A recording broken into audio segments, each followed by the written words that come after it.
What is going on, everybody? We're live. We're here. We're very colorful for some reason. And Daniel Snow may or may not join us on this episode. We will find out. It'll be a surprise for us all. And today's show is sponsored by a good friend of the show over on Whatnot. John, tell everybody about Whatnot. Oh, no, it's enough. Yes, everybody go. What's her handle? Okay, I'll handle the plug because I'm the king of the plugs. My wife has started a Whatnot store, and it is of Courtney 614 is the tag for that. It's CORTNEY. There's no U in her Courtney, and dealing with women's fashions as well as health and beauty products. She's taken a little hiatus from having a few shows because of, life got in the way a little bit here these last couple of weeks. So she's going to hopefully be back at it. But if you're on Whatnot, I'd like you to go ahead and just check it out. Again, it's Courtney, CORTNEY 614. And we appreciate the help, I suppose, if you want to call it that, if you stop by the store. So, okay. You pulled that one out from your rear end. I didn't know you were going to do that one. But we are colorful here. Is that a Sesame Street shirt? It is. Everything I learned from the streets. Nice. Awesome. And I just have a beer t-shirt. Miller High Life, the champagne of beers. That is right. Dude, I have been watching some really good stuff. So I got Apple TV because they were on sale. They were doing $199 or something like that a month for 3 months over on Amazon. So I'm caught up on The Studio, which is Seth Rogen plays a studio executive. Bryan Cranston plays like a David Zaslav, for the guy that's in charge of Warner Brothers type character. And it's pretty accurate to the studio system in Hollywood. It's very funny. It's got a lot of fun cameos. Martin Scorsese was my favorite cameo in the show. But so they're trying to make a Kool-Aid movie, and it is fantastic. So I highly recommend checking out The Studio. Platonic over on Apple TV, also really good. It's another Seth Rogen show with Rose Byrne.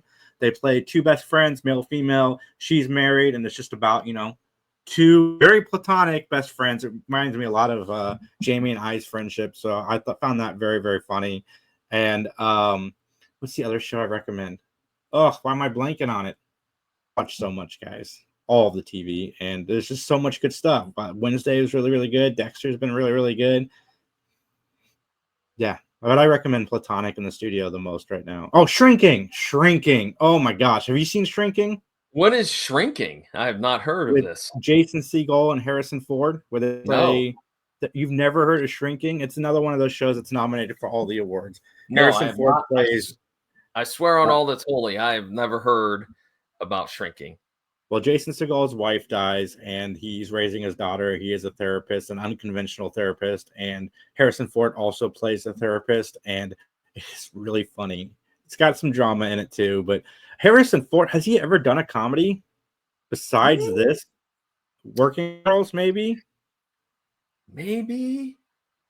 I mean, do you consider American Graffiti's more of like a drama, I would say, probably, than a comedy? I don't know, but I want to know if Jason Segel's involved in this. Is Steven Seagal involved in this? Is he a therapist? Very different Segals. But man, Harrison Ford, I mean, Jason Segel thinking to put him in a comedy is brilliant because he plays the dry humor so well in this show. And go watch it. Everybody go watch Shrinking. It's so good. I almost finished season 2 yesterday. I watched season 1 and all of Thursday, and then almost finished all of 2 yesterday, but I stopped because I wanted to have a few episodes for today because I'm enjoying it. I don't want it to be over yet, but yeah, I highly recommend those. What have you been watching, John?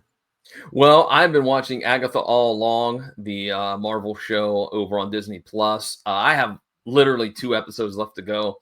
I got to say, it's been a different style of Disney show. I mean, because, of course, it spins off of the WandaVision, which was really, really out there. But I liked WandaVision. This follows up with Agatha Harkness, and it's pretty good, I got to say. It's odd, it's different, but I like it. Aubrey Plaza, I think, steals the show. And so that's what I've been watching. I would like to throw it out there, though, by the way, that for some folks that are using the excuse of not watching Homicide: Life on the Streets because, oh, it's too much of a hassle to stream it. Well, guess what? It just was announced the other day that on the over-the-air channel known as Charge TV, starting September 1st, 11 p.m. Eastern Standard Time, you can watch Homicide: Life on the Street. So you have no more excuses, people. Oh, I didn't want to stream it. Too bad. Now you got another option. You can watch it old school, if you will. So I highly recommend that show, as everybody knows. So I mean, it's from David Simon, who is fantastic. So, but that's all I've been watching. I do want to shout out that today's podcast is also got another sponsor, and I just messed up this whole thing. Hold on, let me fix this. Throw that back. And yes, I know Liz is still on the screen. It's fine. Today's podcast is brought to you by Tubi.com. Go over there, use coupon code PVDcast for a free trial. Just go over to Tubi and get yourself a free trial. That's fun. That may or may not be 100% accurate. So again, would like to mention that those of us who are affiliated with the Mattalk podcast may not actually have a coupon code for Tubi. So, well, Tubi's free anyway, so it wouldn't matter. Look, I can't help it. I can't help it that I am a fan of oddball movies, blaxploitation films, and whatnot, and they're all on Tubi. What can I say? I can't help it, man. Nah, dude, Tubi is legit. They got a lot of stuff over on Tubi. They do. Like, they do so much stuff. Exactly. And I watch it, for free, so I deal with commercials, but their commercials aren't that bad. I do appreciate the fact that when they end the commercial, it's actually, they've rewound a little bit so that you're not missing anything, where some companies didn't used to do that. So, Crackle. Crackle Oh my God. I hated Crackle. They could be in the middle of a joke and it would just stop and go to a commercial and then come back right in. I hate Crackle. I had Crackle for like an hour. It was awful. Well, yeah, it was bad. We're not a fan of Crackle over here. Or Crack, John. We're not Yesterday a fan of on the Three Geeks podcast, we celebrated 11 years because it's been 11 years. We uploaded our first episode yesterday, Saturday, and it's amazing. I was listening to the episode yesterday and brought back some memories. A lot of the things that were in the rumor mill for like Star Wars and stuff was not true. It never ended up happening, but we still talk about it, so go check it out. Cool. That's all I got. All right. Well, where can folks find those that anniversary episode, so to speak? You guys can find it at Three Geeks Podcast on all of our YouTubes and everything else. And I'm feeling so nostalgic lately, man, because like I'm listening to the first episode, and in my mind, I'm like, this is what started my journey to meeting John, to meeting Tim, to meeting Mick, meeting Sturdy, to meeting Autumn and Jamie. Like, if we hadn't done that, I wouldn't have most of my friends today. Justin, I wouldn't know any of the people I talked to. It'd be me and Max still talking in a basement. So it's just, the journey's been amazing. Yeah, that's cool, man. That's the best part, or one of the best parts of doing podcasting, is meeting folks. Absolutely, totally agree. All right, are you ready to jump on in here to our episode of Matlock for this episode? All right, then let's get into our opening statement. The name of the episode is called The Vacation, and its original air date was May 12th, 1993. And it is an extended episode. I believe it probably would have been 2 hours instead of 90 minutes. But we have a couple of guest stars to talk about. And the first one is a gentleman by the name of William Allen Young. And he plays the role of the police lieutenant. That's his name. He doesn't have a proper name. But you may also know him as playing the role of Dirk Williams in District 9. Airman Billy McCoy in The Day After, Benjamin Williams on 911 Lone Star, Judge David Walters on General Hospital, Dr. Guthrie on Code Black, Dwayne McWayne in CSI, and Chief Judge Joseph Ratner on CSI. Oh, I wrote CSI as well. Okay, maybe that's not correct. NCIS and CSI. What? NCIS and CSI. NCIS. Thank you. Okay, I wrote down CSI, and I knew that wasn't right. But he's had a truckload of accolades. So, but he certainly is going to be integral in this part or this episode of Matlock. Any others that you want to highlight for Mr. Young? No, I don't think so. All right, then we're going to move on to another individual and our final guest star. This set of guest stars were a little bit skimpy on credits, so we're going to talk about Gregory Itzin as Charlie Tuggle. What kind of a name? What kind of a name is Charlie Tuggle? It sounds very naughty, if you ask me. It is the name they chose to give him. But why did they? I don't know, but this is a weird name. Anyways, he's going probably into this episode. I assumed he was going to be our bad guy, but that's all I'll give you right now. Well, he is the bad guy, and he's played a variety of different characters that might be good guys or bad guys. He is probably most known for being Charles Logan, President Charles Logan on 24. He also played the role of Henry Wilcox on Covert Affairs, Virgil Manilli on The Mentalist, Senator Dyer on Big Love, ADA Todd Milliken on Boston Legal, ASA Ethan Donahue on Judging Amy, DA Roger Garfield on Murder One, and he has 5 Matlock credits to his name. The first one, it showed up in season 1, episode 15, The Rat Pack.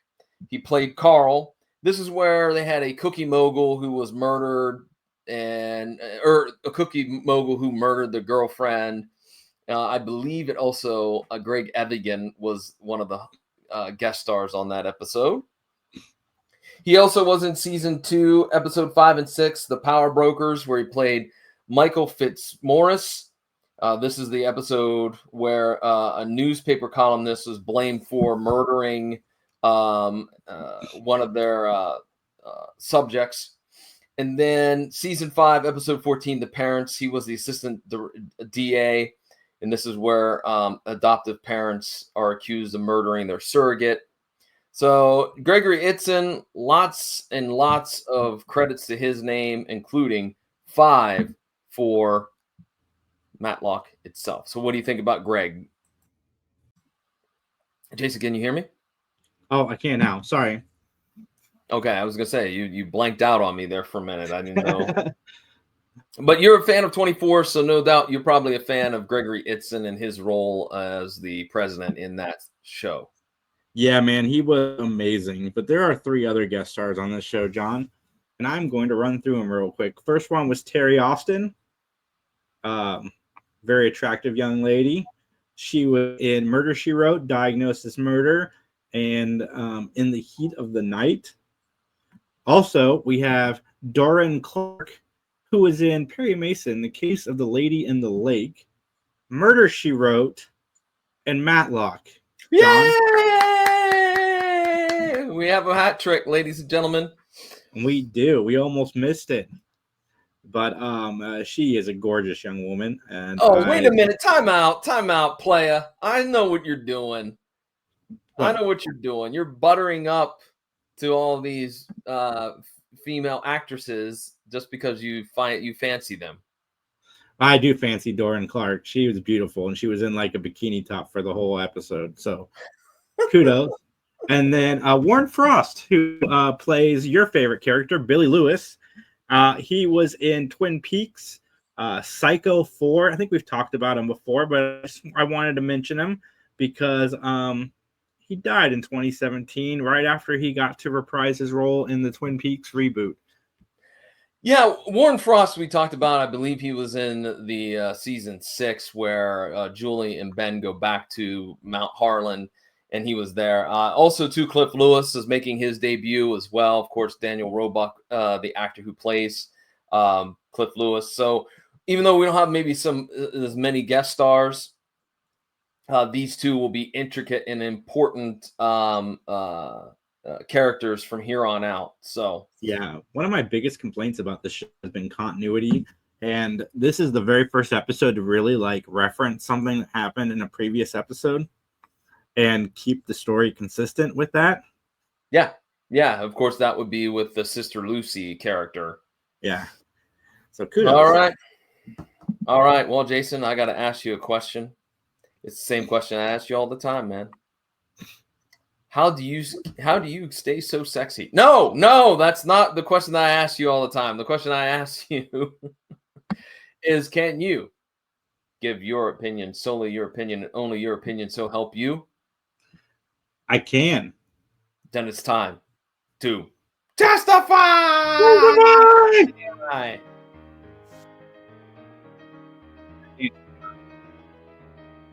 Those audio listeners out there, John is like, I don't know, he looks like he's having a seizure, but I think he's trying to dance. So, just real quickly, you're going to hear us talk about some other music that's on this episode that is pretty. Look, I picked that music because I was looking for something that would be Ben Matlock-ish. And I think I nailed it because we hear some music that sounds awful lot like the Maple Leaf Rag in the episode. Well, that hat trick was a little late there for that applause, but I mean, we'll take it. No, we're applauding you and your music choices, John. Oh, that's okay. All right. Ben and Leanne go on vacation when a murder happens. Ben is going to defend the suspect while Leanne suspects that her friend has something to do with it. I put down here, is there an episodic trailer? Because it appears on the DVD now. You can play the previously on Matlock like snippet. You could do that, which I thought was kind of neat, actually. Not that I did it, I didn't play it, but I thought that was kind of neat. What say you? I didn't watch it on the DVD. I watched it on Amazon. Oh, okay. All right. And it doesn't Amazon doesn't do that, do they? Where previously on. No. Okay. All right. Well, the opening scene, the Atlanta skyline, Cliff sitting in a car, just observing. And who is he observing? Stalking. Yeah, I wrote down actually that verb. Yes. He's observing Leanne loading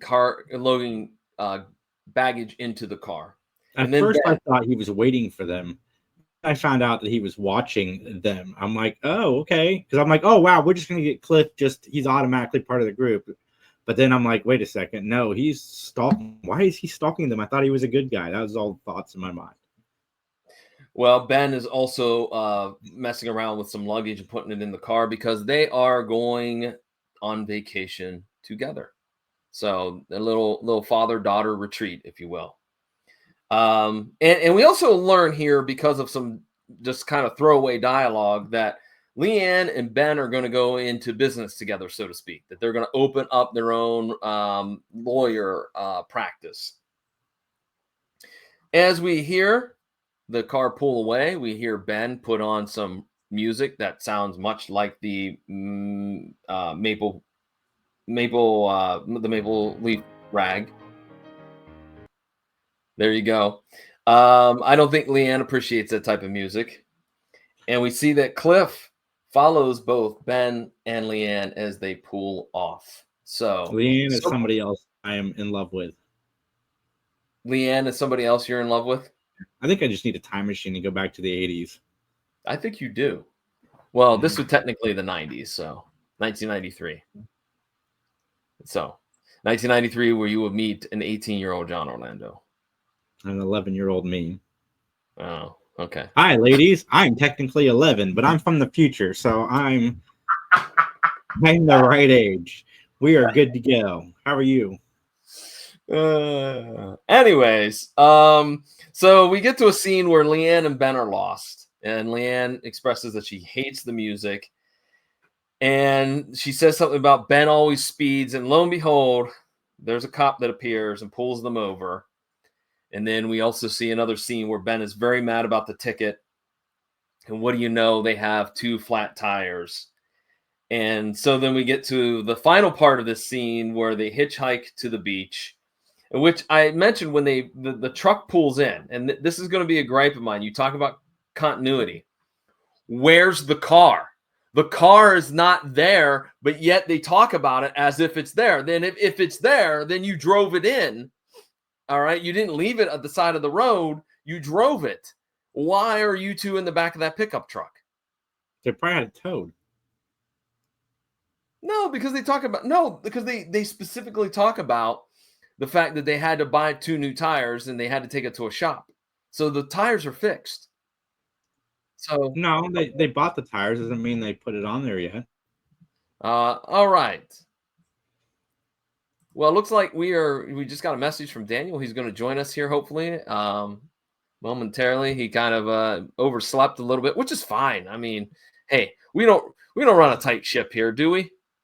Yeah, we did. Fired. He's fired. Or wait a minute. When I point to you, am I pointing the right way?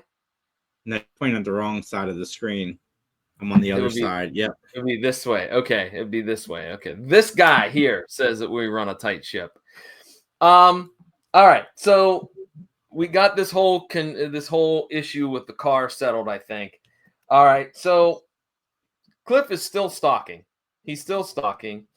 And Ben and Leanne check into the hotel. And this is where we talk about Leanne's love life. All right. Ben and Leanne discuss the name change. She didn't take the name, or she took the name of her husband, McIntyre.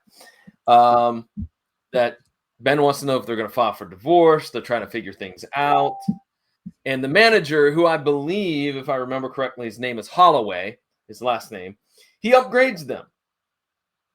And being a smart aleck, I just put down, I wonder if there's bed bugs at this hotel. What do you think, Jason? Are there bed bugs at this hotel? Yeah, probably. Were bed bugs a thing in the 90s, though? I think so, but I'm so afraid of bed bugs now. I check like every surface of a bed when I go to a hotel now. Yeah. I put my bag on a table just in case. Mm-hmm. Yeah, it's a whole process now when I go out. Mm-hmm. I'm with you on that one. That's a fear of mine that I'll bring bed bugs back home. Nobody wants that. No, we had them like 8 years ago, and it was awful. Really? Mm-hmm. How'd you get rid of them? Can I ask real quick? Liz and I found a sketch guy online that took care of it for us at a discount. Pretty sure he stole some money from my son, but it was still cheaper than it would have been to call a real bedbug guy, and he did the job. Wait a minute. The bedbugs were gone. Hey, wait a minute. I'm not going to stand for this. Somebody stole Tony's money? Yeah. It's fine though. I mean, we gave Tony the money back. And like I said, it's still cheaper than calling a bedbug guy. Yeah, and it is a little too late to wreak vengeance because it was 8 years ago, right? Because those guys want thousands. This guy wanted like a couple $100. Huh. And like a can of Coke or Pepsi or something. A can of Coke? Maybe some other type of Coke he wanted, maybe. Not that kind of Coke. No, he asked for beverages and a sandwich, I think. He might have lived out of a rock. I don't even know. No. He did the Lord's work though. They were gone. This better become a short. I'm telling everybody right now, you should keep your eyes out for this as a short because I love this idea of a somewhat not reputable bedbug guy. I'm sure Liz wants me airing out the bedbug story to everybody on the internet, which I kind of already did, but too bad. Can't put that genie back in the bottle. You know? Yeah. Too late. All right, so let's get back to the episode. Ben wants food. Ben is still very crabby about the trip. New tires. He had to get new tires. Hey, there we go. What is Daniel, up? I like the beard. I'm jealous. I can't grow facial hair like that. I get tired of it, and it starts to itch, and I'm like, F this, and I shave it all off and start over. Oh. Well, Ben, anyways, the new tires. This is, I think, where we talked about that Leanne says that they have the car back. But again, the time differential, all right, is what makes this a little bit awkward. So, Daniel, we're just talking about the beginning of the episode. We've gotten to the hotel where Leanne and Ben check in after their horrendous trip to get there. So, what do you think about this episode so far, Daniel? No. There you Okay, go. there you go. Better. All right. That's good. Okay. That's with no headphones. So, okay. Okay. All right, there we go. Those are the stupid headphones giving us problems. So far, we talked a little bit about the beginning of the episode, and we just got Leanne and Ben to the hotel. So far, with just that information, what do you think about the episode so far? I'm gonna be honest. I actually watched that episode like less than a year ago, and I was starting, and I'm like, this episode's gonna suck. It's not gonna be good. My opinion was different at the end of the episode. Okay. So Okay. we'll see. We'll see. But the beginning was not very good. I will say that. Okay. Now I do. I'm sure Jason. I know y'all didn't. I missed going through the guest stars. I think Jason would definitely pick up one of the guest stars as one president, and he could fill in the blank. Charles Logan from 24. We did talk about that. In fact, Jason, you want to tell Daniel what you said when you saw that he was on the episode? Oh, I assumed he was the bad guy. Like I would. Does he ever play a good guy? No, and he certainly is a scoundrel in this episode of Matlock for sure. Yeah, I hated his character in 24. I was so glad because he screwed up Jack Bauer's life. I mean, he really did if you think about it. Yeah, but he's such a good actor, though. That made you hate him. That's why I love him so much. I agree, but I'm sorry. But go ahead. All right. Well, we do have. See, here we go. What we're discussing, Daniel, is this idea that the car had flat tires, but yet they somehow miraculously, within minutes of arriving to the hotel, that they have all of a sudden they have their car back. So my question is, when was it returned to them? We lost him, but it's fine. Like I said, man, I think it was just towed, and they got after. Well, let's talk about a little field trip that Ben takes, and that field trip is to the grocery store. All right, which I did chuckle at this. I enjoyed him arguing with the produce person there, like, "Oh, you're going to charge me all this for," I forget even what he was buying. I don't remember, but yeah. So we get that, and then he gets in the checkout line, and in front of him is Cliff Lewis, and so this is their meeting. Your internet was messing up last time we tried to do this. Yes. The internet gremlins hate us sometimes. All right. Well, we were talking about the grocery store where we finally get Ben, Daniel, to meet, of course, Cliff Lewis. And I like how the amount of the total amount of the groceries was $37.43.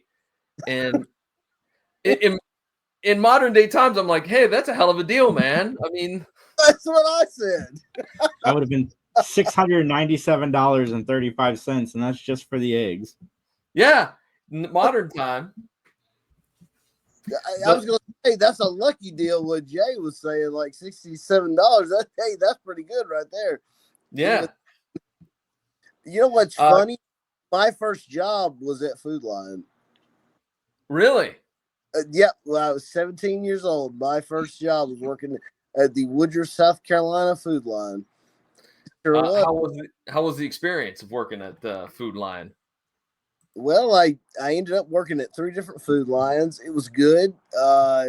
They didn't didn't pay enough, and unfortunately that's the problem with South Carolina, because labor unions are illegal unless the company is based out of South Carolina. Now, Food Lion is based out of North Carolina, but they that's if they choose to initiate a labor union. So, yeah, I mean, it was a fun experience, but it's so funny. I can remember when Food Lions looked like that. When Ben was going in one, I can remember that totally. Like there are quite a few that are still bricked over, just like that. That's a strange memory that I had just like buried really deep in me. But yeah, I do remember that, and they wore red. They did. Well, we end up that we have an issue where Cliff picks up the tab for the groceries because Ben is missing his wallet. And so Cliff, I'll get it, no problem, pays for it. Then we see a scene where Cliff is walking out of the Food Lion and takes a wallet out of his pocket, which is Ben's, and then tosses it in Ben's car. So then Ben comes out and is like, oh, there's where my wallet was. It wasn't left at the hotel. And so we've discussed a little bit, and Daniel, we want to get your 2 cents worth. At this point, Cliff is a little shady, I think, and so does Jason. What say you? Yeah, he's pretty creepy. I have to separate Daniel Roebuck from everything else I've seen him in, because he is one of my favorite movies of all time, The Fugitive.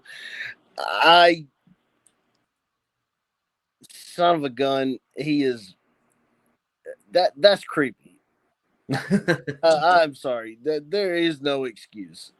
That's blanking creepy.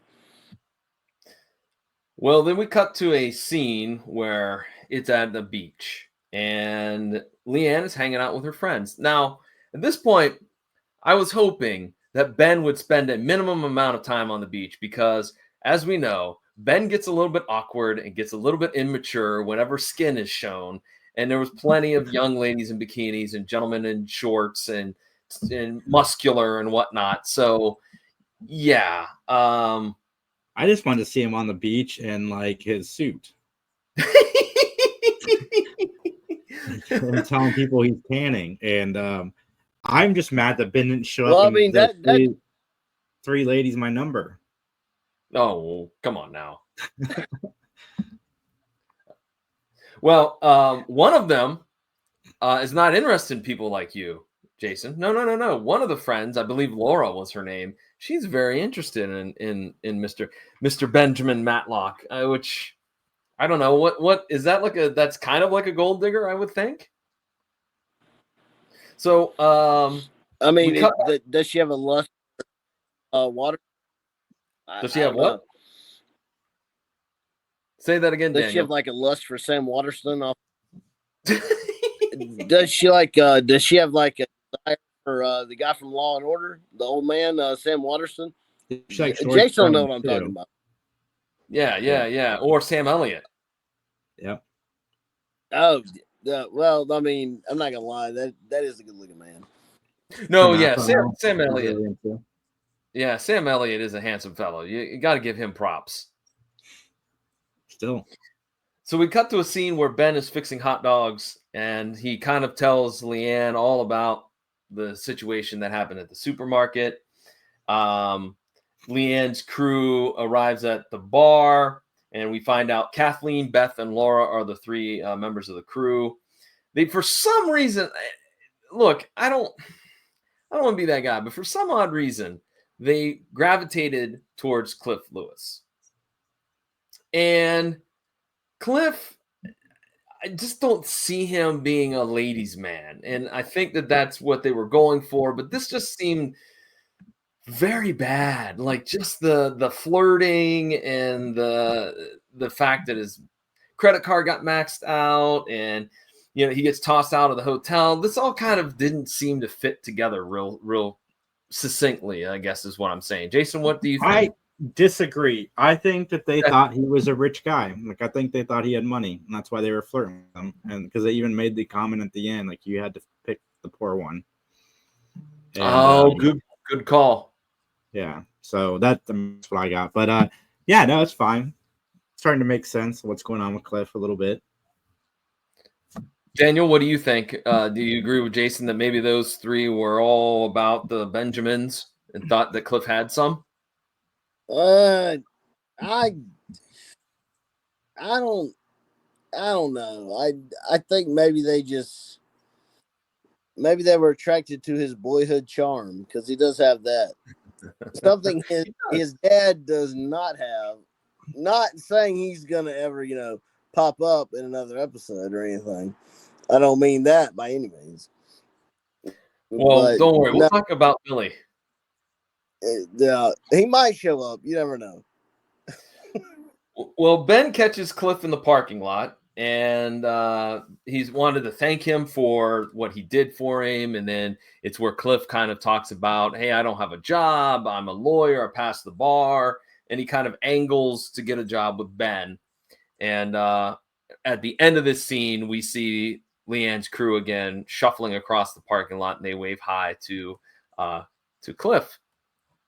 So then we go to a scene where Ben is hanging out with Leanne's crew, and Leanne's crew are like, you two are so alike, and that causes a little bit of tension, if you will, between the crew and Leanne and the crew and Ben, which, I guess no one likes to be told that they are reminiscent, if you will, of their parents.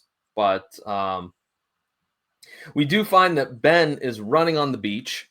Excuse me, Beth. I said Ben. Ben's not running anywhere. Ben's running to the hot dog stand. I was like, whoa, did I miss an episode? Give me a second, guys. I got to go watch this.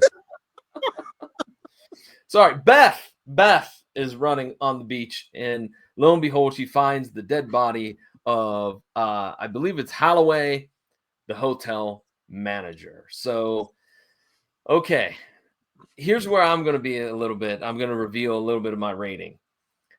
This is almost 30, 40 minutes into this episode, and I'm like, we're getting to the murder now, or the death, or the killing, or whatever. Like, I was a little bit perturbed at this idea that we waited so long to get to the actual crime. I don't know. Daniel, what do you think? I'm gonna be honest with you. I really think that here towards the end, they started having more like 2-part episodes, and I think it was because Wilmington was not that far from Manteo, and I think that Andy didn't want to really have like a huge like work schedule, so they would do a lot of 2-parters. In other words, he spent more time, but it was over a lengthy amount of time. Mm-hmm. So basically, you could do a 2-part, and I'm not quoting anybody when I say this, but maybe you could do a 2-part in 2 weeks or even less. Then you could do, say, 4 episodes in 2 weeks. I feel like it would be easier to do a 2-part in 2 weeks. Like I said, those are just like random hypothetical numbers, but it does seem like he did try to kind of like cut down on the workload. Well, go ahead, Daniel. Sorry. No, but I mean, I think Andy was trying to cut down on the workload, because seasons 7, 8, and 9 are a lot less episodes than, say, the first 6. Mm-hmm. Jason, what about you? What do you think about this waiting to get to the death within 35, 40 minutes, when normally in a normal episode as a 1-parter, as you said, Daniel, within 10 minutes, we have the murder? Jason, what do you think? To be honest with you, this is going to give away my rating a little bit. I liked the journey so far. I like that we're spending time with these characters in real life. Okay. All right. Well, the cops interview Charlie, who is, of course, the, I guess, second in command at the hotel. And basically, Charlie was asking about, some questions about what happened, and he was being questioned about what he knew about Holloway. And then we cut to a scene where Cliff is sleeping in his car. Because again, he got kicked out of the hotel. And the cops wake him up, and he instantly becomes a suspect in the killing because there's blood on the passenger's seat.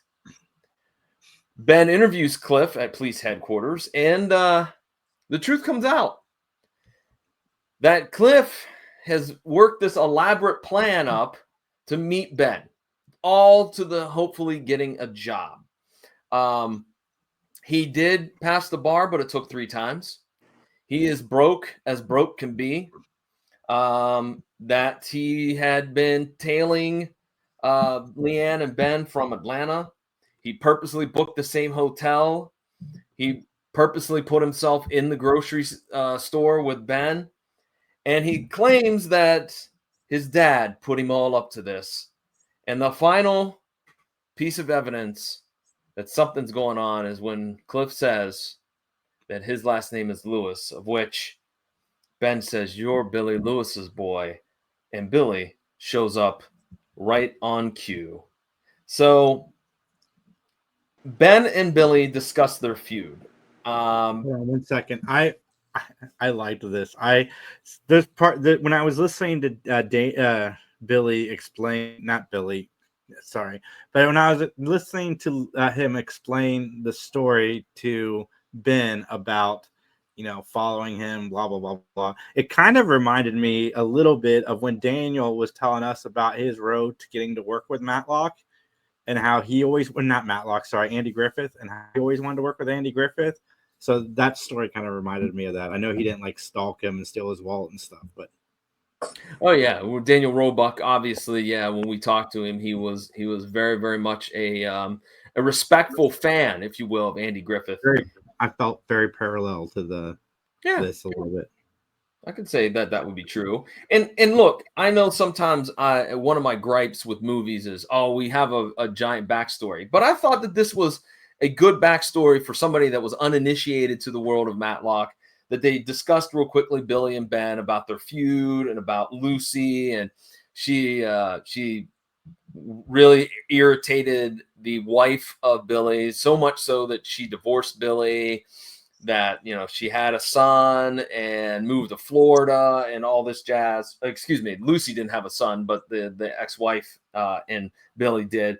I thought it was good. I even liked the fact that Billy hired Ben to be Cliff's lawyer. I thought that was a nice touch.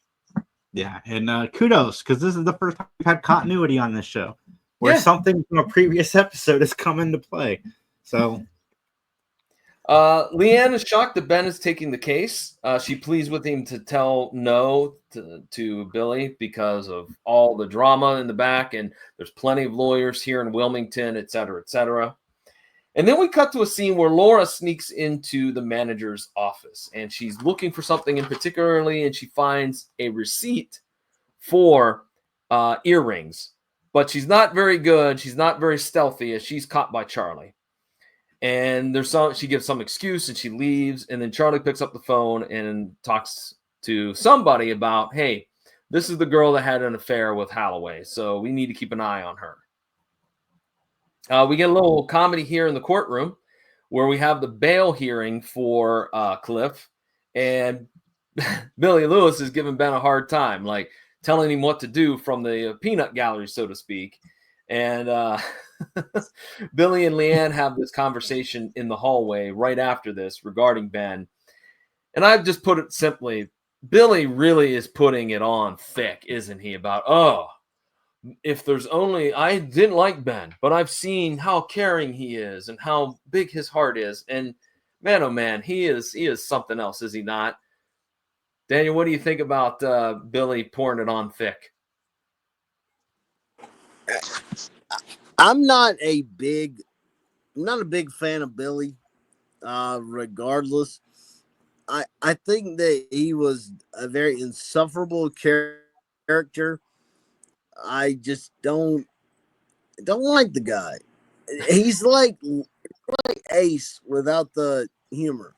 He's Ace without being the comedy guy. Because at least with Don Knotts, we were like, okay, well, it's Don Knotts, that's cool. but no, I don't know. Any episode with Billy, I'm not gonna say that I hate the episode because I don't. But gosh, it's rough. I'm with you. Not a fan. Any episode with Billy is rough. Well, I'm going to be the odd guy out because I like Billy Lewis way more than Ace Calhoun. I thought it was funny. I laughed every time he went on one of his rants. I thought he was great. And you guys know how much I dislike Ace. So I'd put Billy way above Ace, like way above Ace. I hope there's an episode with both of them, to be honest. Oh, that would be like worlds colliding if it was Billy and Ace on the same episode. My gosh.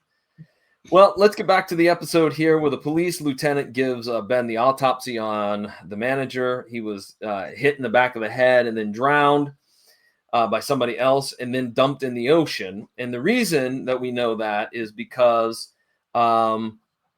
he's got like chlorine in his lungs. So it's not ocean water that is what killed him. And so the hot tub that was owned by Holloway is the murder scene. All right, where Leanne, Ben, and the police lieutenant talk about the evidence, including the fact that outside the hot tub or the jacuzzi, they found a volunteer fire department pin for Mount Harlan, which clearly puts Cliff there. In fact, it's even mentioned as a quick line that he was a member. I think it was back in the bail hearing that Cliff was a member of that volunteer fire department. So Leanne's crew, man, oh man, they are all about men. They want to get a boyfriend or a husband or maybe even just a weekend fling. I don't know, but man, oh man, they are certainly looking for some fun, with the exception of Beth, who is married. I just found this to be a little bit not kosher.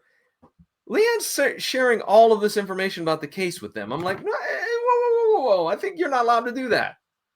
I mean, am I wrong? Daniel says thumbs up. Yeah.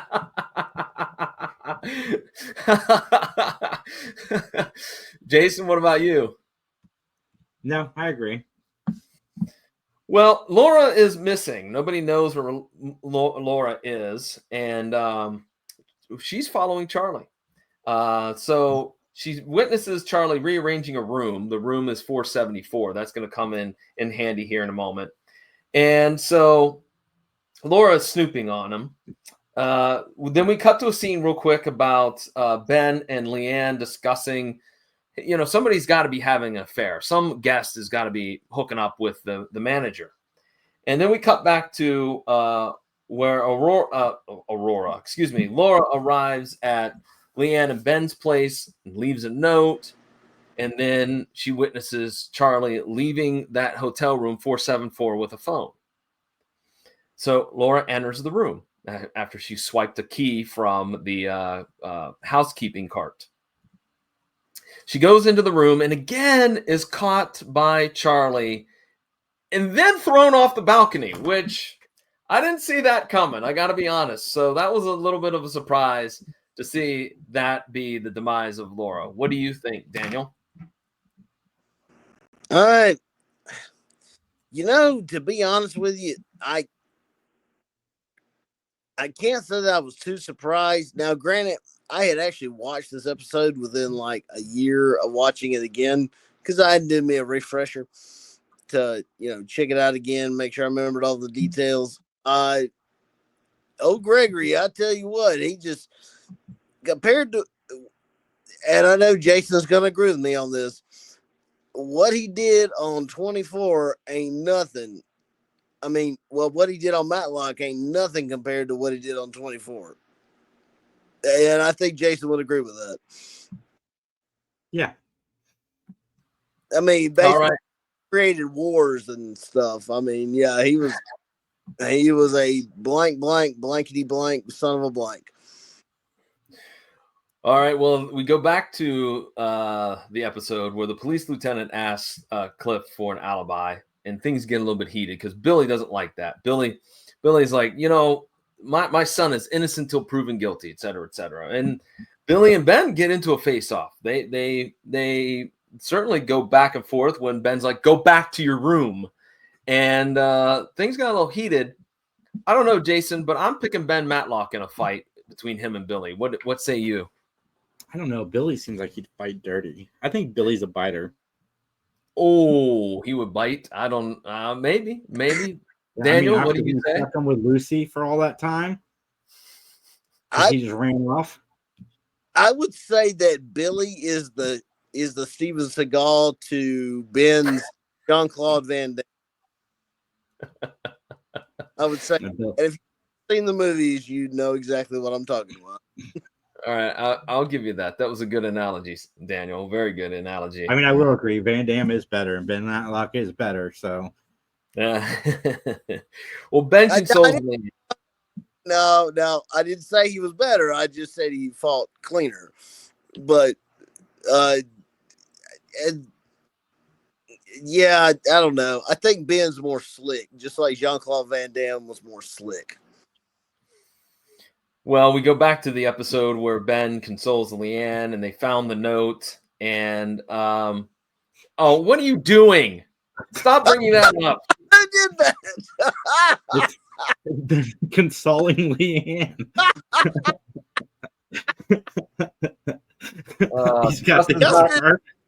Justin's not here to enjoy his handiwork, unfortunately. But anyways, that must be LJ. Yeah.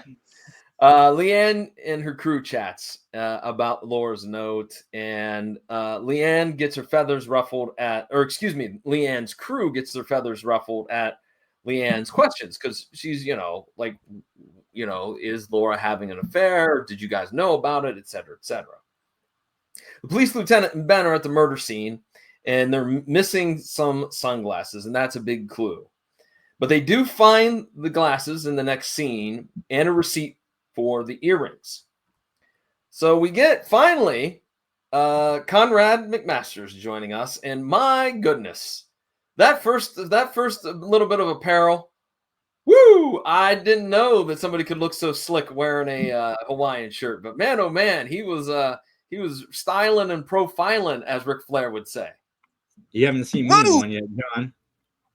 What'd you say? Said you haven't seen me in a Hawaiian shirt yet. No, that's true. That's true. But Leanne and Ben talk a little bit more about their business, and Billy shows up and he wants an update on the case. And Ben's like, you know what? I'm gonna do the case for free. And that makes Billy mad, because Billy's like, no, you're not doing that. I'm paying you. I'll put you on retainer. And they argue back and forth, because obviously Billy's somewhat of a proud man, but he's also working an angle a little bit here as well. Yeah, Billy ain't no gold digger. So Conrad's at the disco, which this really wasn't when you say disco to me, that's just like a sports bar, if you ask me. I didn't think that it was very much of a disco, so to speak. So Conrad also swipes a photo from the wall. All right. And that'll come in handy here in a few moments. Now we need to introduce Mitchell Jackson, who arrives at the hotel, and he wants his ground floor hotel room that he has every time he stays here at the hotel. But the request was overlooked. And so Charlie tries to smooth things over, like, hey, man, look, I'll give you room 474 for the price of only one night, and you're staying 2 nights. So how about that? Which Jackson's like, okay, cool, fine. And so Conrad finds out that there's a set of cords that go around the sunglasses, which were very popular in the 90s. And each year there's a different color. So this year is green, whereas the cord that we found with the evidence of the missing sunglasses is orange. And that orange goes back to 3 years ago. Leanne recognizes Charlie in the lobby, and Leanne's crew and Leanne talk about their earlier conflict, and they apologize to one another. And then Billy and Cliff are talking on the boardwalk, trying to patch things up. So a lot of the theme, it seems, in these last few minutes of, family getting together, trying to make amends, trying to get all on the same page, which I'll hold my thoughts on that for later. But do you gentlemen have any comments on that, or should we just move on to the next scene? We can move on. I've given away too much of my opinion. Okay, Daniel, how about you?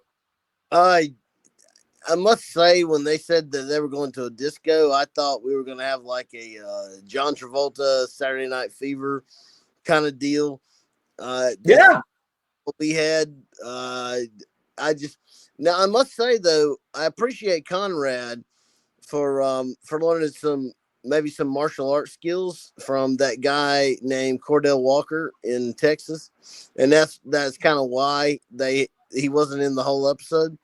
So that's a little fan theory that I like to endorse, is that he learned some skills, had to use a different name, Jimmy Trevette. So well, I think he's going to be more full-time with a gentleman by the name of Walker here by the time that we hit the mid part of this season, but I digress. We cut to a courtroom scene where the police lieutenant is on the stand and he testifies that the blood found in Cliff's car and the blood that they found at the hot tub, they kind of put it on Cliff that it's his, it's his, not his blood, but it's the blood of Holloway, and it happens to be in the vicinity of two places. Charlie is followed by Conrad, followed all around, and so much so that he's been gone for so long, Conrad that is, that Leanne gives him a phone call on the car phone, which means, again, that's another $37 that you're going to have to pay for that phone call. Per minute, of course. Charlie is seen mailing something, and then we go back to a scene on the beach. I'm going to try to contain my enthusiasm on this particular scene. Kathleen leaves the beach. She's like, I got something that I got to do. She goes to the top of the hotel building that's adjacent to some of the rooms, in particularly room 474.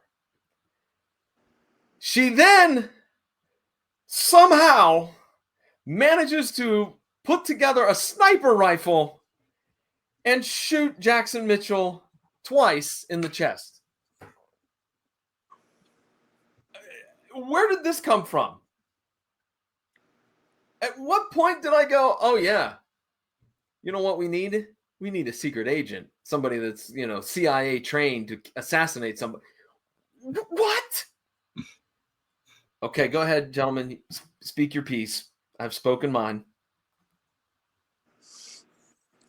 I was thinking like Ed Wingate, but I mean, I don't know if he's come into the story yet or not. No, Ed Wingate is still a few episodes away yet. Oh, okay. Well, that would have made sense, but I'll tell you another thing I thought about, and this is a movie. This has nothing to do with Matlock. No Country for Old Men. That's what I'm immediately thinking, with a big ass silencer on there. Yeah. I'm like, this is No Country for Old Men.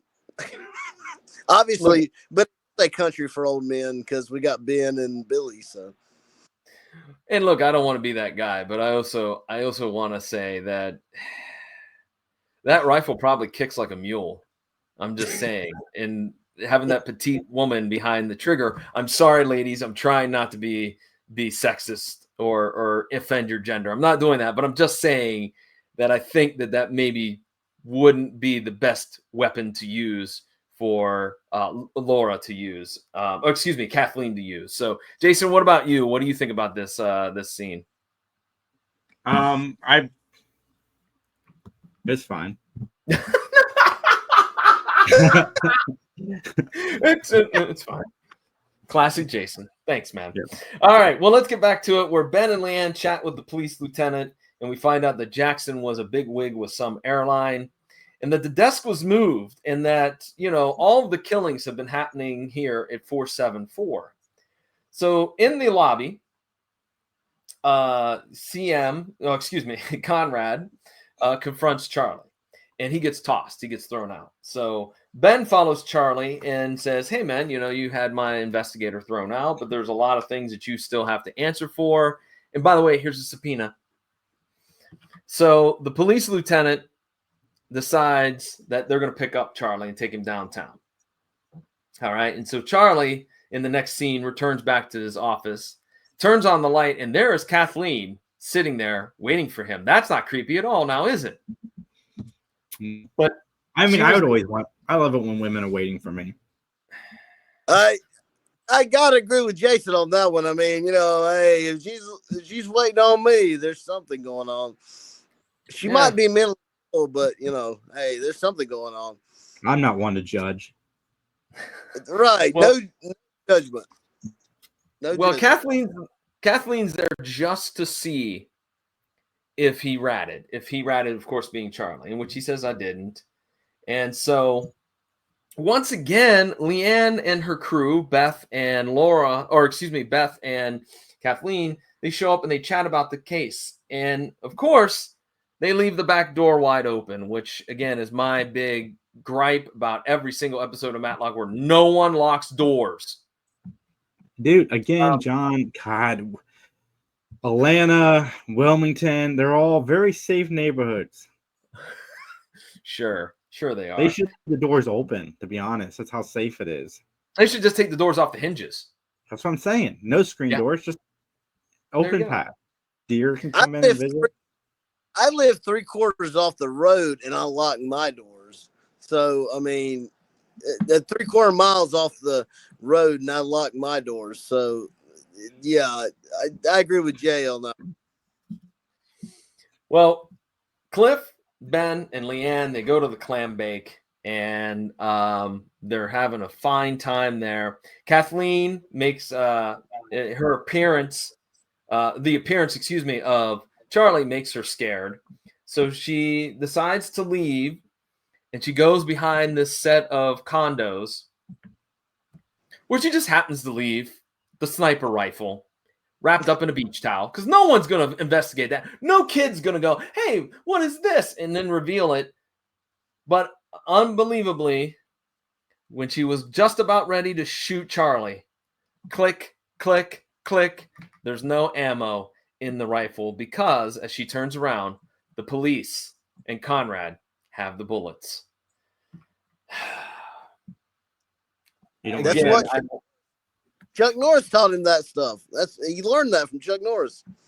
He took the bullet. Jason, what about you? Yeah, John, you just got to be more man. I don't know. That's how Chuck Norris would do it. Well, we go back to a scene at the police headquarters where Kathleen is talking to the cops. And, hey, Ben is in casual wear. Did you like his little, denim striped shirt? I like that. I was like, there you go, Ben. You're getting into the 90s fashion. The cops reveal their evidence to Charlie.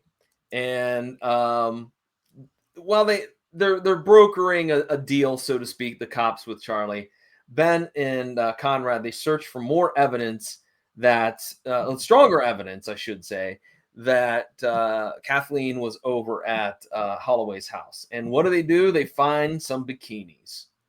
So we cut to the courtroom. Kathleen's on the stand. Wouldn't this be a conflict of interest for Leanne? Because they show her sitting a second chair at the table, but I'm like, you're best friends. Wouldn't the lawyer be like, no, she's got to go? But they don't. The motivation for the killings, especially the killing of Jackson Mitchell, was that his company was going to give $420 million to competitors. So that was the reason for the assassination. And Ben runs down all the evidence. And I like that Kathleen, in a very snarky manner, was like, I would never steal a volunteer firefighter's pin. Oh, come on. Get real. But there are records that show that gifts were given to Kathleen. And in fact, that green bikini is key evidence, because that bikini was purchased that afternoon, not months ago, that Kathleen claims that indeed Holloway bought it for her so that morning so they could have some fun time in the jacuzzi. So Leanne and Beth confront Kathleen, and they both say their goodbyes. We find out that Cliff is off the hook, and Billy says thanks to Ben, and Billy wants Ben to give Cliff a job. Leanne gets a little sidebar and says, hey, we could use the help, and he would come cheap. So, and that concludes the episode known as The Vacation. So, gentlemen, do you have any comments, or should we just go right into our closing statements and give them there? Let's go right into our closing statements. This is the Potter Podcast where John, Daniel, and I will go into retirement and live as people in New Orleans if we don't like this episode. I don't know. New Orleans? What are you talking about?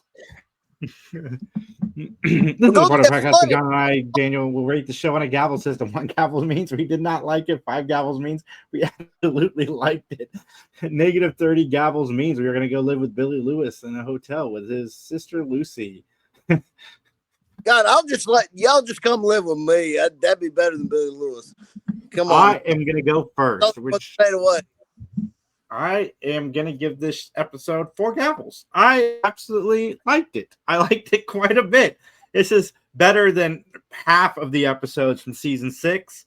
I am on the Leanne train. I can't wait to see. I thought they utilized all the characters pretty well, and something we didn't get a lot of last season. And I dug it. And again, Billy Lewis doesn't bother me, so that also probably helps. All right, Daniel, how about your rating? I'm gonna be honest. I'm gonna give it 4 1/4 gavels. It got to be slightly below Jason, but I despise Billy, but I loved the show. I thought the plot was really good. Now, granted, I watched it this morning. I did find my DVDs finally of that because I had bought the complete series. The next set was actually waiting right in front of me. It was one of those deals where I was digging for it and I was looking right beside it, but not finding it. So I must say, I think it's a solid season opener. So 4 1/4, definitely. Oh my! I'm a man on an island all by myself. I did not. Well, like John, we are out of time, everybody. Thank you guys for tuning in. No. I get my fair share here. Back to the All house. right. Go. All right. Look, I give it a 2 gavels. I could not get my mind around this idea that Kathleen is this assassin extreme, like just out of nowhere. Like it was as if like they went into the writer's room and go, hey, what haven't we done yet? We haven't had a young lady kill somebody just randomly for no apparent reason with no backstory. I mean, come on. This is just, I didn't dig it. I felt there was too much family drama. We could have cut some of that out. The pacing was off. Certain parts of it drug. I did like the change of setting. I think that being on the coast and being in Wilmington was a little bit better in terms of, giving a different setting. And I'm going to give Mr. Young a very good thumbs up because I thought he played the role of the police lieutenant very, very well. And you know what? Even Gregory Itzin being a scumbag, he did a great job. Okay, stop it. There is no Tubi coupon. You get a subscription to Tubi. So, anyways, with that, ladies and gentlemen, we're running a little bit long here, so let's wrap things up here quickly. Jason, you want to talk about the Three Geeks podcast? I do, because I think it's Tuesday, maybe Monday. I don't know. I haven't decided yet. But this week, we have our interview with the actor who played Babu on Power Rangers, and this man was amazing, very honest about the time on the show, and we talked a little bit about the salary negotiations between the original cast.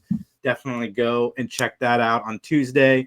We've got an interview with the original Peppermint Patty from the old Peanut cartoons coming up as well. And we interviewed the voice of Fozzie Bear and Scooter from Muppet Babies. And I got literal tears in my eyes as he did voices for us on the screen because I loved Muppet Babies so much. So all of that is coming up, plus so many more interviews. 3 Geeks Podcast. We're doing it all. Check out the Big Binge watch list as well. Jamie and I will be back next week to talk about all of the wonderful shows that I have watched. Go watch South Park. Just do it. All right, Daniel, do you have anything you'd like to highlight real quick? Well, first with in regards to South Park, get your gas and get him.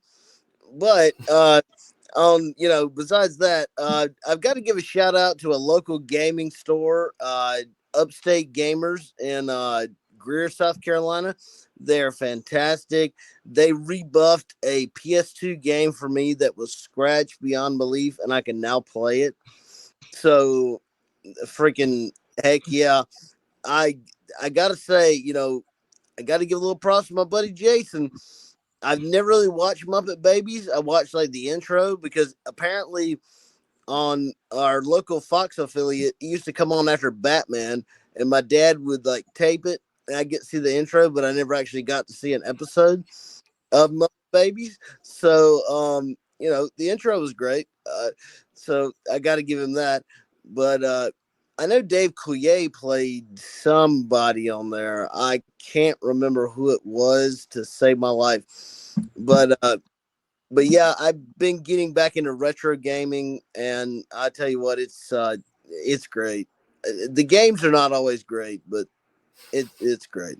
Upstate Gamers though in Greer, South Carolina. If you're in the area, definitely check it out. I don't know why. Cut it out. Did you just do the Dave Coulier? Uh-huh. How rude. All right, well, I'll wrap things up here with, of course, the PVD Cast is my own personal podcasting project. I'm real excited about the current episode. I sit down with 80s wrestling fan Brian, who's a guy out in California that was a big fan of the old LJN action figures from the mid-1980s, the WWF ones. And we have a huge conversation. In fact, I have to confess, it's the longest episode of the PVD Cast I've ever done. But we enjoy talking about our fandom, our collections. Brian does a big time repaint on a lot of these action figures, both the original color scheme and then sometimes updates them. Like for an example, Ricky the Dragon Steamboat repainting him in the white tights from WrestleMania 3. So Brian does a great job. It's a fun interview. He's got a podcast too called Legendary Wrestling Figures Podcast, and Legendary is spelled Legendary. See, he's being punny with the LJN. But nonetheless, it's a great episode. So pvdcast.com or wherever you find great podcasts, please give it a listen. All right, gentlemen, as they say in court, Nothing further.